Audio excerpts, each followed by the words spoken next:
আপনারা খবর শুনছেন বেনিপুর টিভি থেকে। আজ ২৬ তারিখ রবিবার। আজকের বাছাই করা ৩০টি গুরুত্বপূর্ণ খবর। শুরুতেই হেডলাইন।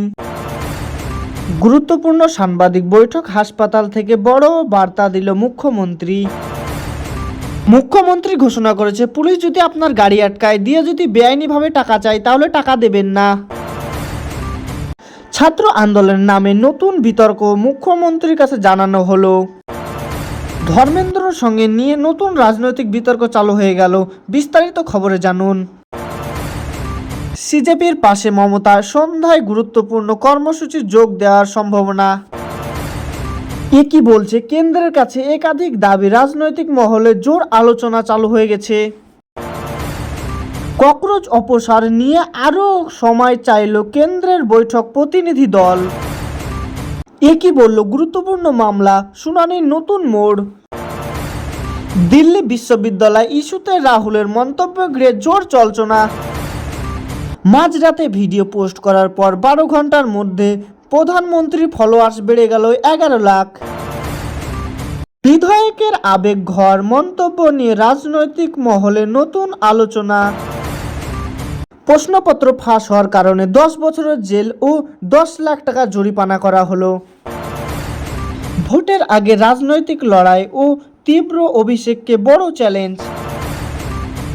দুর্নীতি মামলা, কলকাতায়, পুরুলিয়ায় ও দিনাজপুর ইডির অভিযান। পুরনো মামলা, ইডি দপ্তরের হাজিরে নতুন মোড়।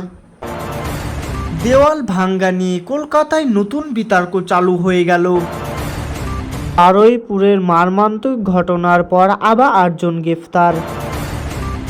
বিধানসভায় গুরুত্বপূর্ণ প্রকল্প নিয়ে বিবৃতি দিতে পারলেন মুখ্যমন্ত্রী। জনগণের সঙ্গে একগুচ্ছ নতুন কাজের পরিকল্পনা জানালেন মুখ্যমন্ত্রী। জমি দখলকে কেন্দ্র করে নতুন রাজনৈতিক সংঘর্ষ শুরু হয়ে গেছে।